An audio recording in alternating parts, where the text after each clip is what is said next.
श्री सच्चिदानंद सद्गुरु साईनाथ महाराज की जय।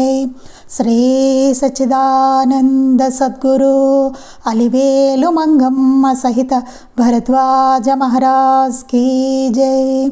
श्री सच्चिदानंद सद्गुरु नामपल्ली बाबा महाराज की जय।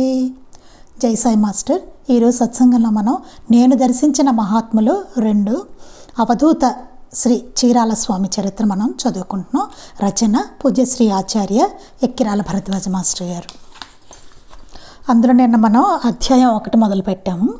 ఇందులో ఏం చెప్పుకున్నామంటే 1967 సంవత్సరంలో మాస్టర్ గారికి టైఫాయిడ్ జ్వరం వచ్చిందట. సెలవు పెట్టి జిల్లెలమూడి అమ్మ సన్నిధిలో ఉన్నారు మాస్టర్ గారు. ఒకరోజు అమ్మగారు మాస్టర్ గారిని చూస్తూ ఏవో విషయాలు చెప్తూ ఉంటారు భక్తుల దగ్గర. అక్కడ కూర్చుని మాస్టర్ గారిని చూసి, నాన్న నువ్వు ఎప్పుడైనా సిగరెట్ కాల్చావా అని అడుగుతారు. లేదు అంటారు మాస్టర్ గారు. తమాషాకు ఒక్కసారి కాల్చలేదా అంటే, పోనీ కాలుద్దామని నీకు ఎప్పుడు అనిపించలేదా అంటారు అమ్మ. లేదమ్మా, అయినా నేను ఉద్యోగిని స్వతంత్రుని కదా, కాల్చాలనిపిస్తే కాల్చనా ఏంటి అంటారు. తర్వాత ఏమో ఆ సంభాషణలో పక్కకు నెట్టేస్తారు అమ్మ. తర్వాత మాస్టర్ గారు అడుగుతారనమాట, ఎందుకు ఇలాగా అడుగుతున్నారమ్మ సిగరెట్ గురించి అని అడుగుతారు. 2 సార్లు ఆవిడ తప్పుకోబోతారు ఆ విషయం మాట్లాడకుండా. చివరకు బదులు చెప్పాల్సి వస్తుంది. మాస్టర్ గారు పట్టుపట్టిన మెట్ట, ఏమీ లేదు నువ్వు తాగుతావేమో అనిపించింది ఎందుకు అని అడిగారట. అమ్మ 30 ఏళ్ళ నుంచి నేను సిగరెట్ తాగిన వాడిని ఇంకేం తాగుతాను అన్నారట. తప్పనిసరి అయితే నువ్వే తాగుతావు అంటారు అమ్మ. ఇదేంటి, అన్నం నీళ్ళు తప్పనిసరి అవుతాయి కానీ సిగరెట్ ఎందుకు తప్పనిసరి అవుతుంది అంటారు. అసలు తప్పనిసరి అంటే తప్పించుకుందామన్నా తప్పనిదే తప్పనిసరి అంటే అని చెప్తారనమాట. మాస్టర్ గారికి జిల్లెలమూడి అమ్మ మాటలు ఏమీ అర్థం కావు. అయోమయంగా తోసి ఏంటి ఇట్లా అంటున్నారో అనిపిస్తుంది. అనిపించి సరే అమ్మ మాట ఎంతవరకు నిజమవుతుందో చూద్దాంలే అని అనుకుంటారు మాస్టర్ గారు. తర్వాత జ్వరం తగ్గి 23వ రోజున పచ్చం పెట్టాక మళ్ళీ జ్వరం తిరగబడేసరికి అమ్మగారు అంటారు, నువ్వు ఇక్కడే ఉంటే మళ్ళీ అమ్మ సన్నిధిలో ఉండి కూడా జ్వరం తగ్గలేదని మళ్ళీ అమ్మకి ఎక్కడ నిష్ఠూరం వస్తుందో అని భక్తులందరూ బాధపడతారు. కాబట్టి నువ్వు చీరాల్లో ఆసుపత్రిలో చేరు, అక్కడ శ్రీధర్రావు గారు అని ఆయన ఉన్నారు డాక్టరు, మిమ్మల్ని బాగా చూసుకుంటారని చెప్తారు. సరే మాస్టర్ గారు అమ్మ మరి ఆదేశించారు కదా, అందుకని వెళ్ళి చీరాల హాస్పిటల్లో చేరుతారు. చేరిన తర్వాత రోజు ఒక ఆయన వచ్చి మాస్టర్ గారి దగ్గరికి మీకు అవధూతలు అంటే అక్కడ అందరికీ చెప్తూ ఉంటారనమాట మహాత్ముల గురించి.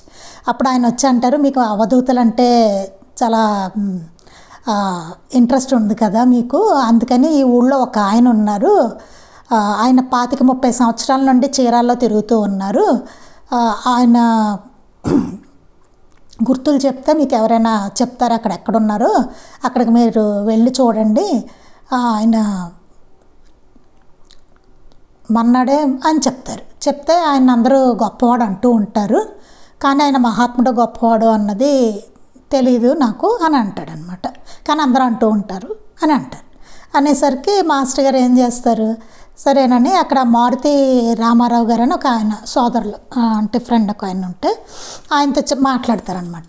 ఇదంతా చెప్పి ఆయన చూడాలంటే జ్వరం తగ్గాక వెళ్దరు కానీ అంటారు. లేదు నేను ఇప్పుడే చూడాలంటారు మాస్టర్ గారు. సరేనని బయలుదేరుతారు ఇద్దరు. వెళ్ళేసరికి రిక్షా తెప్పిస్తారు ఆయన, ఇద్దరు పెడతారు.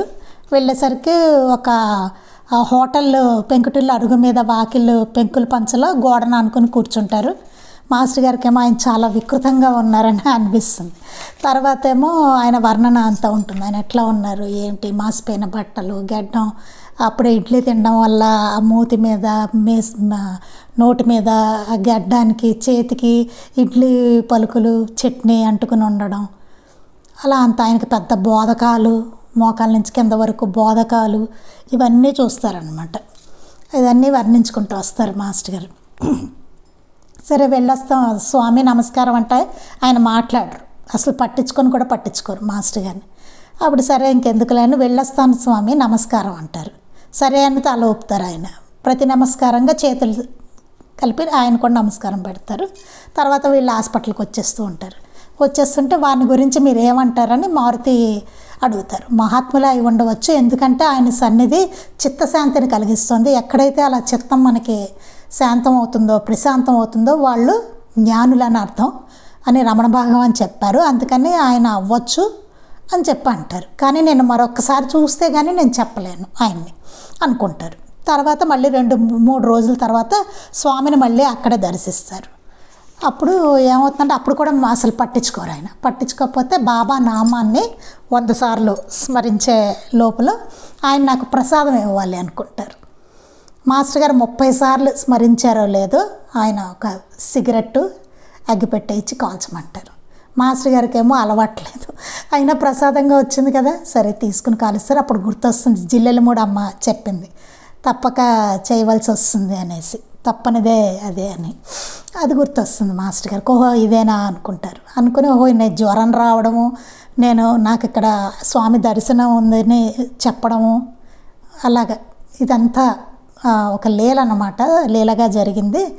స్వామి దర్శనం కోసమే నాకు ఇట్లా జరిగింది. జ్వరం రావడం, అమ్మ శ్రీధర్ గారి హాస్పిటల్కి పంపడం, ఇదంతా కూడా నేను ఆయన దర్శనం బాబాని ఎప్పుడో కోరుకున్నాను, మహాత్ముల దర్శనం ప్రసాదించమని. అందుకని సాయినాథుల వారి ఆజ్ఞ ఇప్పుడు ఆయన ప్రసాదించారు దర్శనాన్ని, స్వామి దర్శనాన్ని అని మాస్టర్ గారు అనుకుంటారు.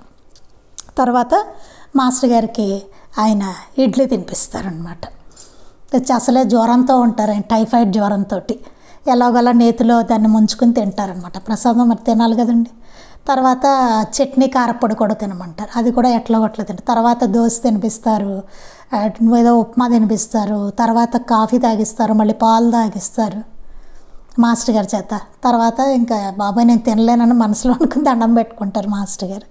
పెట్టుకున్న తర్వాత ఆయన ఇంకా ఆపేస్తారు, పెట్టరు అనమాట. తర్వాత సిగరెట్లు కాల్పిస్తారు మాస్టర్ గారి చేత, 15 అలా సిగరెట్లు కాల్పిస్తారు. కాల్పించి ఇక తర్వాత వెళ్ళొస్తానంటారు మాస్టర్ గారు.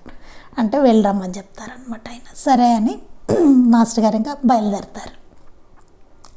తర్వాత మాస్టర్ గారు బయలుదేరిన తర్వాత ఇంకా ఆయనకి రిక్షాలో కూర్చున్నాక అనిపిస్తుంది, అమ్మో ఇప్పుడు డాక్టర్కి ఏం చెప్పాలి, ఇవన్నీ తినేసాను, జ్వరం మళ్ళీ తనకు జ్వరం వచ్చేసి హెచ్చుతుంది, ఎక్కువ అవుతుంది. ఆల్రెడీ జ్వరంతో ఉన్నారు, జ్వరం ఎక్కువ అవుతుంది. అయితే ఇప్పుడు ఏంటి నా పరిస్థితి, డాక్టర్ గారికి నిజం చెప్పేయాలా నేను ఊరుకోవాలా అనుకుని మాస్టర్ గారు ఒకటి అనుకుంటారు, ఒకవేళ నాకు జ్వరం కనుక పెరిగితే జ్వరం, నేను ఆయనకు జరిగిందంతా చెప్పేస్తాను డాక్టర్ గారికి, ఒకవేళ నాకు హెచ్చకపోతే ఊరుకుంటాను అని అనుకుంటారు. అనుకుని సరే బయలుదేరుతారు ఆయన నిర్ణయించుకొని. ఇప్పుడు మనం మిగిలిన చదువుకుందాం ఏం జరిగిందన్నది. చిత్రం, అంతటి అపత్యం చేసిన రాత్రికి జ్వరం రాలేదు సరికదా, ఆ రోజు తర్వాత నాకు అసలు జ్వరమే లేదు. అది చూడండి విచిత్రం, అసలు అంత అపత్య భోజనం తిన్నారు మాస్టర్ గారు, కానీ ఆయనకి రాత్రికి జ్వరమే రాలేదు సరికదా, నాకు అసలు జ్వరమే లేదు అంటున్నారు మాస్టర్ గారు. అసలు జ్వరం కూడా లేదు, ఉన్న జ్వరం కూడా తగ్గిపోయింది అవన్నీ తినిపించేసరికి ఆయన దర్శనంతో. మరుసటి ఉదయం పెద్ద విరోచనం అయ్యింది అంతే. మరుసటి ఉదయమే పెద్ద విరోచనం అయింట. స్వామి సామాన్యులు కారు అనుకున్నాను. మాస్టర్ గారికి ఇంకా దృఢమైంది ఈయన సామాన్యమైన కాదు, ఆయన వాళ్ళు కాదని. ఆ తర్వాత స్వామిని అప్పుడప్పుడు దర్శిస్తుండేవాడిని, అప్పుడప్పుడు స్వామిని దర్శించేవారట మాస్టర్ గారు. ఒకసారి నేను ఆయన దర్శించినప్పుడు ఆయన ఒక వీధి వెంట నడుస్తున్నారు. నేను వెళ్ళి నమస్కరించగానే తలెత్తి నా కేసు ఒకసారి చూశారు. నేను ఆయనతో కలిసి నడుస్తున్నాను. అలా కొద్ది దూరం నడిచేసరికి స్వామి కటకటాల తలుపులతో మూయబడి ఉన్న ఒక ఇంటి పంచ వైపు చూపించి, నీవు వెళ్ళి ఆ లోపల కూర్చో స్వామి అన్నారు. ఒక క్షణం నేనేం చేయాలో నాకు తెలియలేదు. ఒకసారి మాస్టర్ గారు స్వామిని దర్శించారట. ఆయన ఒక వీధుల వెంట తిరుగుతున్నారట. వెళ్ళి నమస్కరిస్తే ఆయన తలెత్తి చూశారట మాస్టర్ గారిని. ఆయనతో పాటు చీరాల స్వామి గారితో పాటు నడుస్తున్నారు మాస్టర్ గారు కూడా. అప్పుడు ఒక స్వామి కటకటాల తలుపులతో మూయబడి ఉన్న ఒక ఇంటి పంచవైపు చూపించారట. నువ్వు వెళ్ళి లోపల కూర్చో అన్నారట. ఒక క్షణం నేనేం చేయాలో నాకు తెలియలేదు. మరుక్షణమే ఒక ఆలోచన వచ్చింది అంటున్నారు. ఏం చేయాలో అర్థం కాలేట కూర్చో అనేసరికి మాస్టర్ గారికి మరుక్షణమే ఒక ఆలోచన వచ్చింట. నేను గృహస్థునై ఇంట్లో ఉండవలసిన వాడినిగా వారిలాగా స్వేచ్ఛాజీవినై యథేచ్ఛగా సంచరించకూడదని సంకేతంగా ఆయన నాకు ఇలా ఆదేశిస్తున్నారేమోనని భయం వేసింది. అయ్య బాబా, నేను గృహస్థునయ్యి ఇంట్లో ఉండి అట్లా ఉండాలేమో, వారిలాగా నేను తిరుగుతూ ఉండకూడదనేసి ఆదేశమేమో అని భయం వేసింది మాస్టర్ గారికి. నేను ఆ భావాన్ని మనసులో పెట్టుకుని నేను మీతో వస్తాను స్వామి అన్నాను.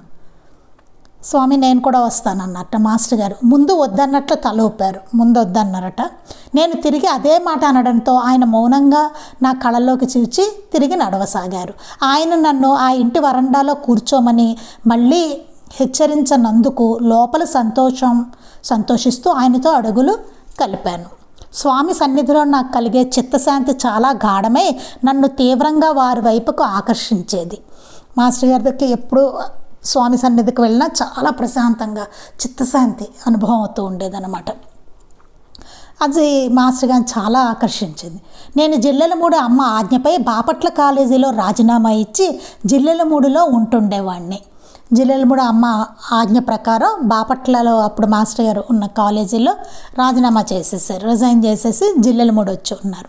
కానీ నేను జిల్లెలమూడి నుంచి ప్రెస్ పని మీద బాపట్ల ఎప్పుడు వచ్చినా చీరాల వెళ్ళి ఆయనను తప్పకుండా దర్శించుకునేవాడిని. ఆయన జిల్లెలమూడిలో ఉన్నా సరే, ఎప్పుడు బాపట్లకు వచ్చినా సరే ఆయన వెళ్ళి చీరాల స్వామిని దర్శించుకునేవాళ్ళు. వెళ్ళినప్పుడల్లా ఆయన నా చేత టిఫిను, కాఫీ, సిగరెట్లు సేవింపజేసేవారు. మాస్టర్ గారు ఎప్పుడైనా సరే టిఫిన్ పెట్టేవారు, కాఫీ తాగించేవారు, సిగరెట్లు కాల్పించేవారు. మాస్టర్ గారు ఎప్పుడల్లా అంతే, టిఫిను, కాఫీ, సిగరెట్లు. ఆయనను దర్శించినప్పుడల్లా నాకు కలిగే చిత్తశాంతి ఆ తర్వాత సుమారు నెల రోజుల వరకు ఉండి నేను నిత్యము చేసుకునే ధ్యానాన్ని ఎంతో పటిష్టం చేసేది. ఆయన దగ్గరికి వెళ్తుంటే చాలా శాంతిగా ఉండేదన్నమాట. ఉండి తర్వాత మాస్టర్ గారు వెళ్ళిన తర్వాత ఒక నెల రోజుల వరకు కూడా ఆయన ధ్యానం చేసుకోవడానికి దానికి ఎంతో పటిష్టంగా ఉండేదటండి. చాలా ఆయన దగ్గరకు వెళ్తుంటే నా తండ్రి దగ్గరకు నేను వెళ్తున్నట్లు అనిపించేది. మాస్టర్ గారికి తండ్రి దగ్గరికి వెళ్తున్నట్టుగా ఉండేదట ఆయన దగ్గరికి వెళ్తుంటే. ఈ అఖిల జగత్తు ఒక ఎత్తు, ఆయన ఒక్కరూ ఒక ఎత్తు అనిపించేది. ఆయన ఈ చరాచర జగత్తులోని ప్రతి అణువులోనూ ఒకే బ్రహ్మం నిండి ఉన్నట్లు అనుక్షణం దర్శిస్తుంటారని అనిపించేది. ఆయన స్థితి ఎట్లాంటిదో చెప్తున్నారనమాట.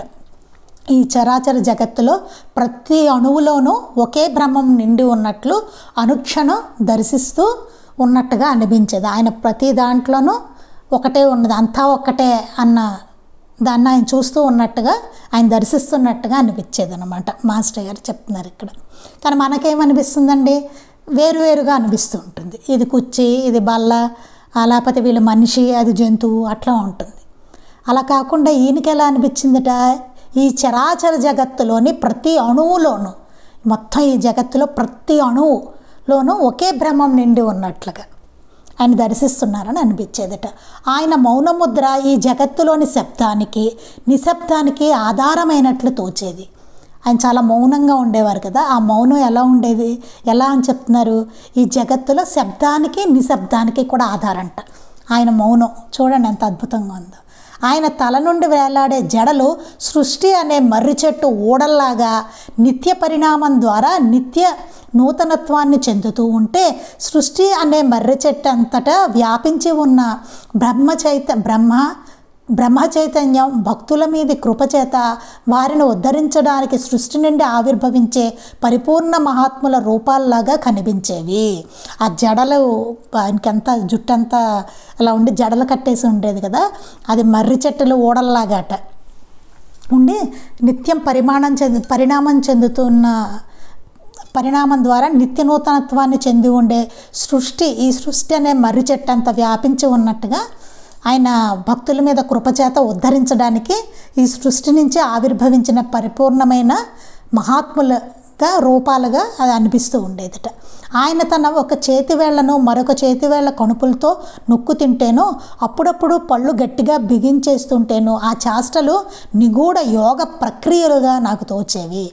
మనమైతే మామూలుగా చేతులు నొక్కుకుంటామండి ఇట్లాగా, కానీ ఆయన చేసేవి ఎట్లా ఉన్నాయట, నిగూఢ యోగ ప్రక్రియలుగా అనిపించేవట. మాస్టర్ గారికి యోగ ప్రక్రియ అనమాట ఆ వేళ్ళు నొక్కుకోవడం అనేది. కానీ వాటి ప్రయోజనమేమో నాకు అవగతమయ్యేది కాదు, కానీ దాని ప్రయోజనం ఏమిటన్నది నాకు తెలిసేది కాదు. దీనికి ఉపనిషత్తు ప్రమాణం ఉన్నది. సహజాతి సహజము నిరాడంబరమైన ఆయన రూపాన్ని చూస్తుంటే మనకు అవగతమయ్యే సహజమైన ప్రకృతి రూపాల వెనుక సూక్ష్మంగా నిగూఢంగా వ్యాపించి ఉన్న బ్రహ్మ చైతన్యమే ఆయన రూపంలో అవతరించిందా అన్నట్లుండేది. మొత్తం బ్రహ్మ చైతన్యమే ఆయన అని చెప్పి ఆయన రూపంలో ఉందా అని చెప్పేసి మాస్టర్ గారికి అనిపించింట. నిర్దుష్టమైన ఆయన దృష్టి నా మీదకు సారించినప్పుడు మొదట ఆయన దృష్టి నాకు నిశ్చేష్టతగా తోచేది. పోను పోను ఆయన దృక్కులు ఎంతో నిశితము, సూక్ష్మము, బలవత్తరము ఆయన అపార ప్రేమలో నన్ను ముంచెంతుతున్నట్టుగా ఉండేవి. మొదట మాస్టర్ గారిని చూసినప్పుడు మాస్టర్ గారికి ఏం అనిపించలేదు. అట్లా తర్వాత మాస్టర్ గారికి ఏమైందట, పోను పోను ఆయనకి అపార ప్రేమతో మాస్టర్ గారిని ముంచెత్తుతూ ఉండేవట ఆయన దృష్టి. అసంఖ్యాకులైన ప్రజల నిర్విరామంగా అనుక్షణం కొనసాగించే పాప క్రియాకలాపాల వల్ల ఆ జనులను సృష్టిని అంతరింప చేయకుండా తన కరుణతో ఆ పాపాన్ని తమ దృష్టి, ఉనికి, సంచారముల చేత అగ్ని ఆజ్యాన్ని దహించినట్టు దహించి లోకాన్ని కాపాడుతున్న పరమ కరుణామూర్తిగా నాకు ఆయన గోచరించేవారు. ఎన్నో పాపాలు చేసి మనం ఉంటామండి. అలాంటి వాళ్ళం మనం ఈ భూమి మీద ఉన్నాం.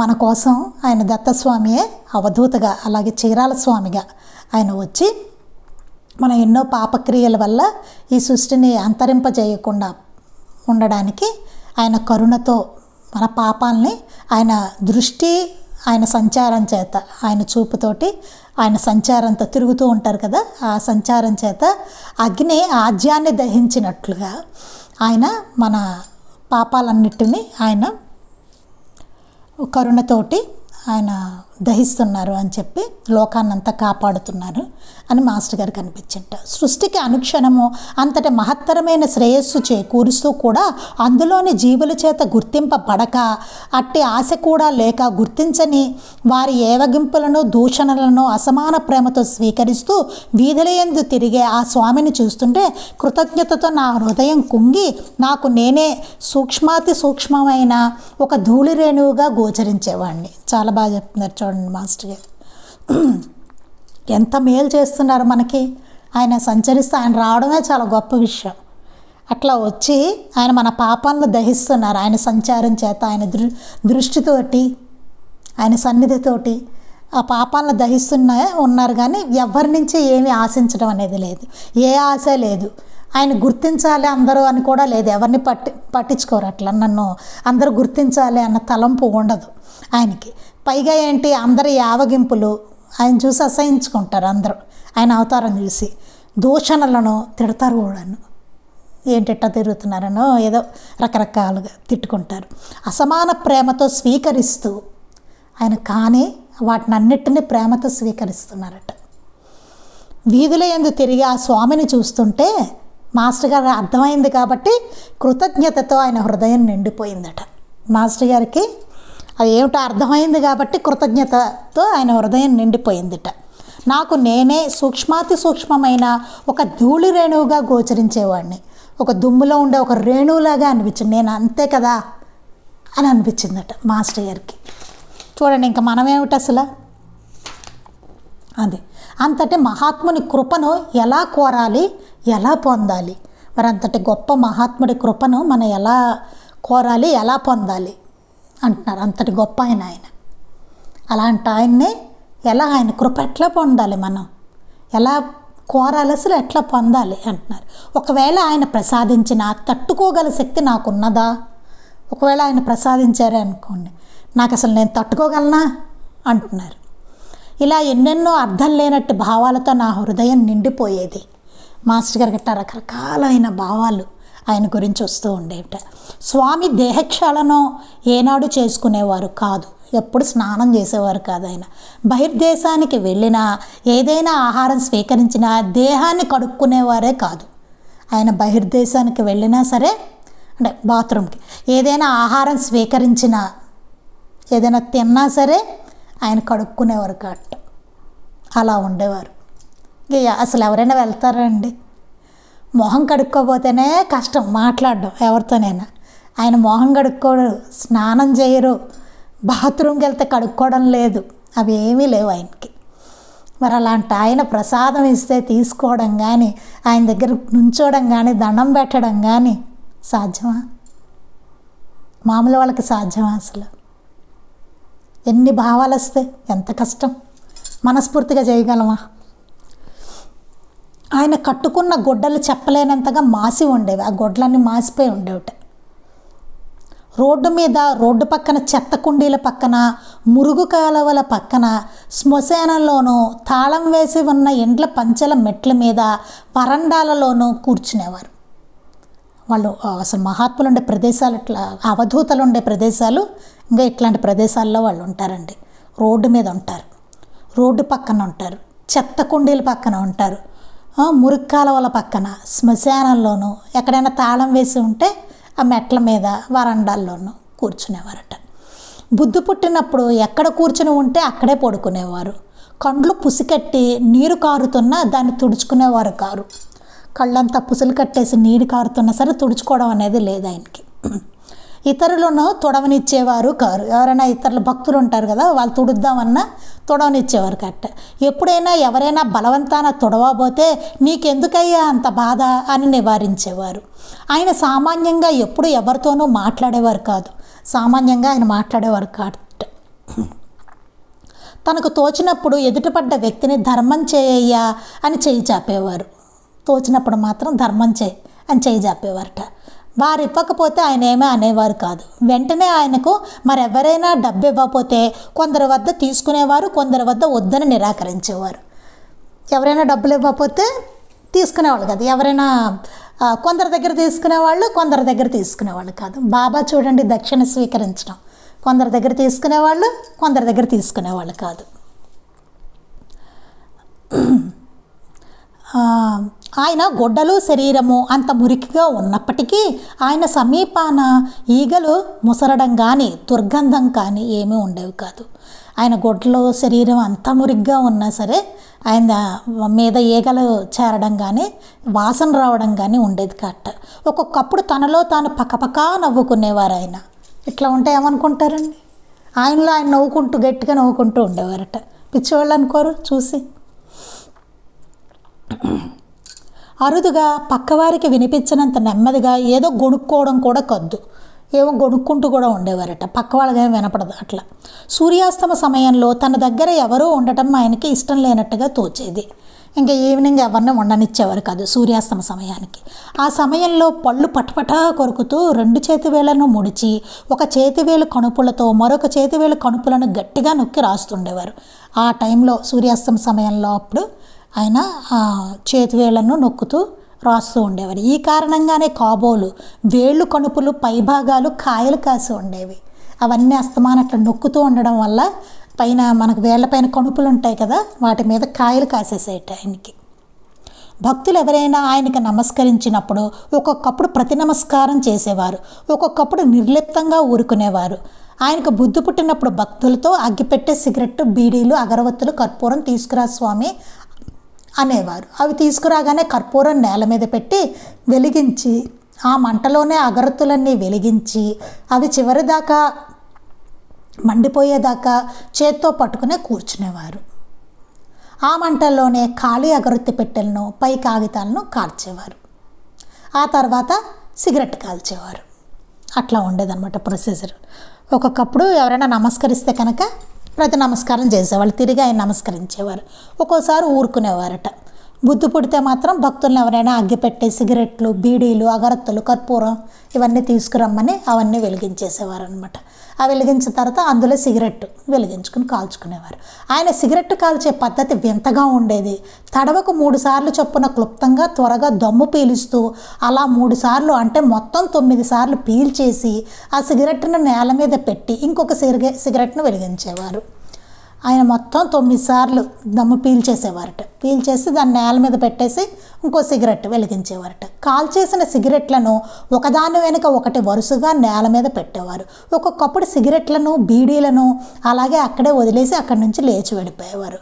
ఒక్కొక్కప్పుడు కాలిపోయిన అగ్గిపుల్లల గుండ్రటి తలలను విరిచి నడినెత్తిన వేసుకునేవారు. అలానే ఒక్కొక్కప్పుడు సిగరెట్ల బూడిదను కూడా నెత్తికి రాసుకునేవారు. చూడండి, అగ్గిపుల్లల తల్లవన్నీ వాటిని విడిచి నెత్తి మీద పెట్టుకునేవాళ్ళట.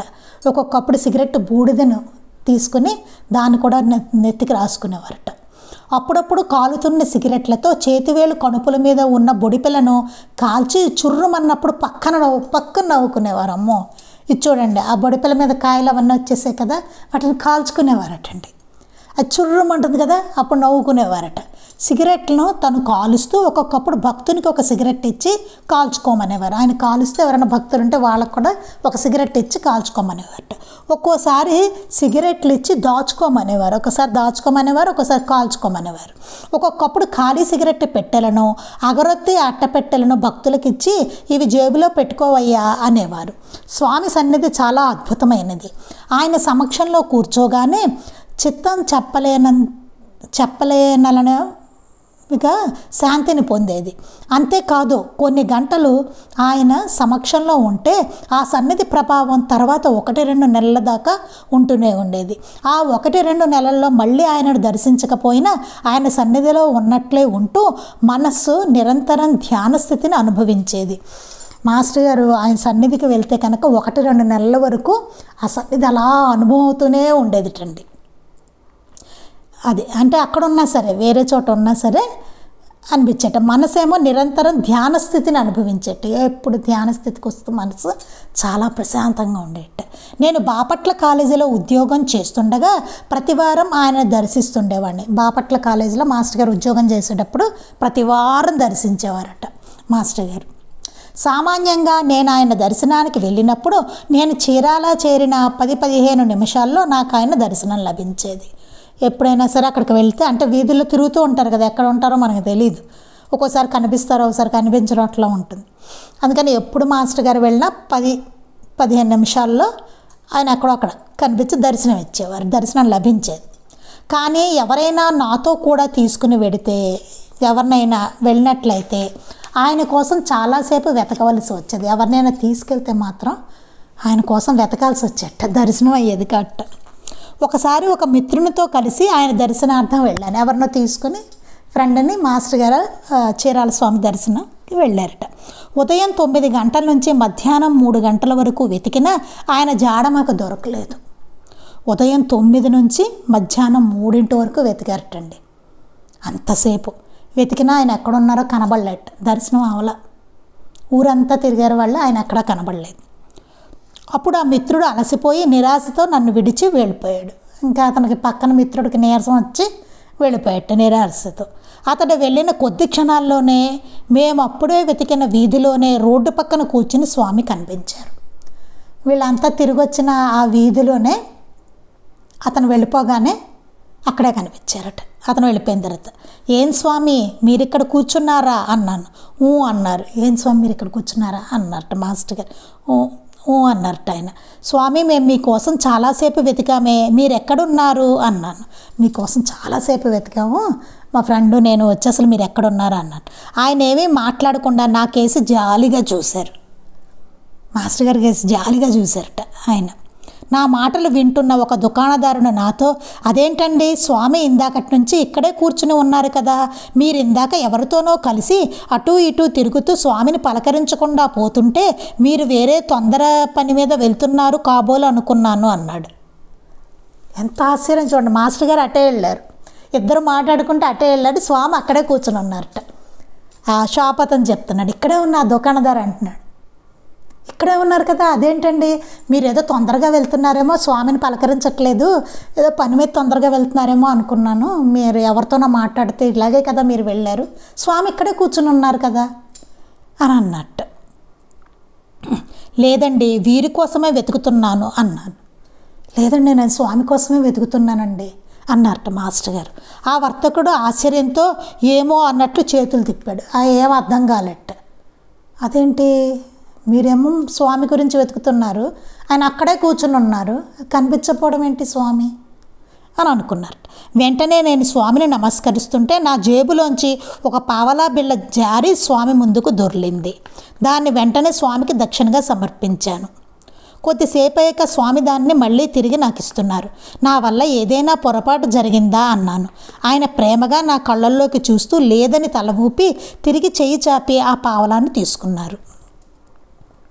చూసారా, అంటే ఎవరినైనా తీసుకెళ్తే దర్శనం లభించేది కాదు, వాళ్ళు వెళ్ళిపోయిన తర్వాత దర్శనం ఉండే, అక్కడే ఉండేవాళ్ళు స్వామి. చూడండి ఎంత విచిత్రం. అందరికీ అవ్వండి దర్శనాలు. మరోసారి వారిని దర్శించినప్పుడు స్వామి నాకు ఒక పూలదండ, సిగరెట్ పెట్టెలు, ఖాళీ అగరవత్తి పెట్టెలు ఇచ్చి ఇవి దాచుకోవయ్యా అన్నారు. అనేక పర్యాయాలు నాకు ఆయన చిల్లర డబ్బులు కూడా ఇచ్చారు. ఇవి ఇప్పటికీ నా పూజలో ఉన్నాయి. ఒకరోజు ఉదయం 6 గంటలకే స్వామిని దర్శించాను. స్వామి రోడ్డు పక్కన కూర్చుని ఉన్నారు. స్వామి ఒడిలో బ్రౌన్ కలర్ కలిగిన ఒక పాత నైలాన్ చీర ఉంది. ఒకసారి 6 గంటలకు వెళ్ళి పొద్దున్నే స్వామిని దర్శించారట. ఆయన రోడ్డు పక్కన కూర్చుని ఉన్నట్టు. స్వామి ఒడిలో బ్రౌన్ కలర్తో ఉన్న ఒక నైలాన్ చీర ఉందట. రాత్రి చలిలో స్వామి ఆరు బయట నిద్రిస్తుండగా ఎవరో ఒక పుణ్యాత్మరాలు ఆయనకు ఆ చీర కప్పి ఉంటుంది అనుకున్నాను. ఆయన దగ్గరికి ఎలా వచ్చిందంటే చీర, మాస్టర్ గారు అనుకున్నది ఏంటంటే రాత్రి ఆయన చలిలో పడుకుంటే ఎవరో పుణ్యాత్మరాలు కప్పి వెళ్ళి ఉండవచ్చు ఆ చీర అనుకున్నారట. నేను ఇచ్చిన సిగరెట్ను కాల్చిన తరువాత స్వామి ఆ చీరను నాకిస్తూ ఇవి కప్పుకోవయ్యా అన్నారు.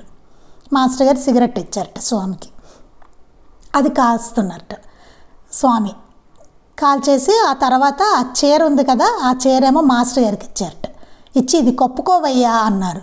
స్వామి ఏ వస్తువును ఎప్పుడు తన కోసం దాచుకోవడం అనేది జరగలేదు. ఆయన ఏం దాచుకోరు, భక్తులకు ఇచ్చేస్తూ ఉంటారు.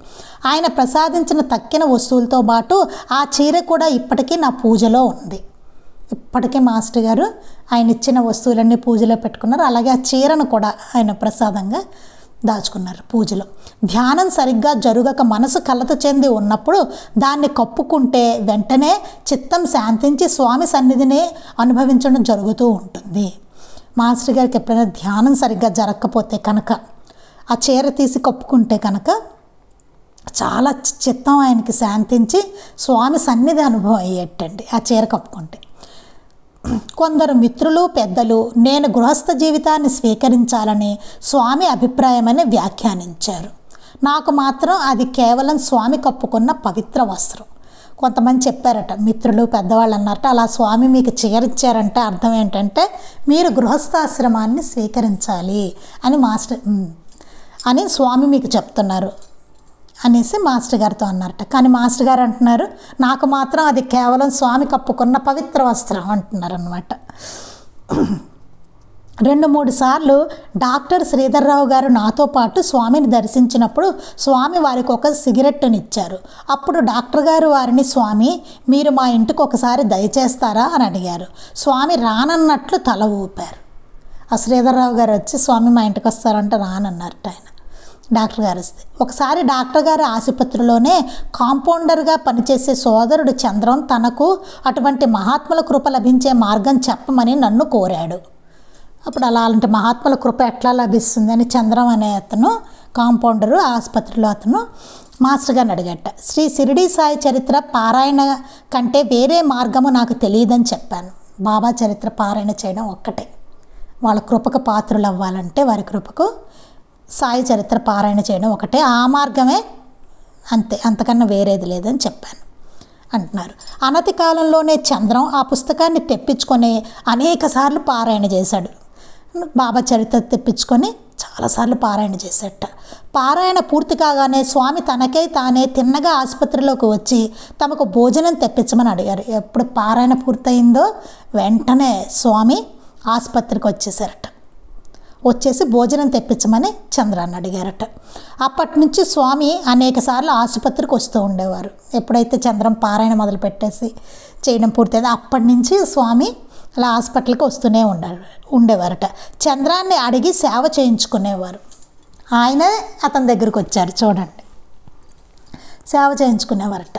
చంద్రం అతనితో పాటు పనిచేసే మరియమ్మ వీరిద్దరు స్వామిని కన్నతండ్రిని బిడ్డలు సేవించినట్టు సేవించారు. చక్కగా వాళ్ళు కూడా చాలా ప్రేమగా సేవ చేసుకునేవారట. మరియమ్మ అనే ఇతనితో పాటు చంద్రంతో పాటు మరియమ్మ అనే ఆవిడ ఉండేదట. ఆవిడను ఈ చంద్రము ఇద్దరు బాబా చీరాల స్వామి గారికి చాలా సేవ చేశారట. మహాత్ముల చరిత్ర పారాయణ ఎంత ప్రభావం కలిగిందో కదా, అందుకని చరిత్ర పారాయణ చేస్తే అంతటి ప్రభావం ఉంటుంది. ఏ మహాత్ములైనా మన్ని కరుణిస్తారనమాట. మన దగ్గరికి రావడం, వారి దర్శనం అవ్వడం, లేదా మనం వెళ్ళడం దర్శనం అవ్వడం జరుగుతుంది. వారి సేవా భాగ్యం కూడా కలుగుతుంది. పారాయణ తప్ప వేరే మార్గం, మహాత్ములు దర్శించుకోవాలంటే పారాయణ చేయడం ఒక్కటే మార్గం. మాస్టర్ గారు కూడా అది స్పష్టంగా చెప్పారు, అది గుర్తుపెట్టుకోవాలి. ఇంకేమీ లేదు. పారాయణ చేస్తూ ఉండడమే. అది మిగిలింది మనం రేపు చదువుకుందాం. శ్రీ సచ్చిదానంద సద్గురు సాయినాథ్ మహారాజ్ కీ జై. శ్రీ సచ్చిదానంద సద్గురు అలివేలు మంగమ్మ సహిత భరద్వాజ మహారాజ్ కీ జై. శ్రీ సచ్చిదానంద సద్గురు నాంపల్లి బాబా మహారాజ్ కీ జై. గురుదేవ దత్త అవధూత చింతన. లోకా సమస్తాః సుఖినో భవంతు. లోకా సమస్తాః సుఖినో భవంతు.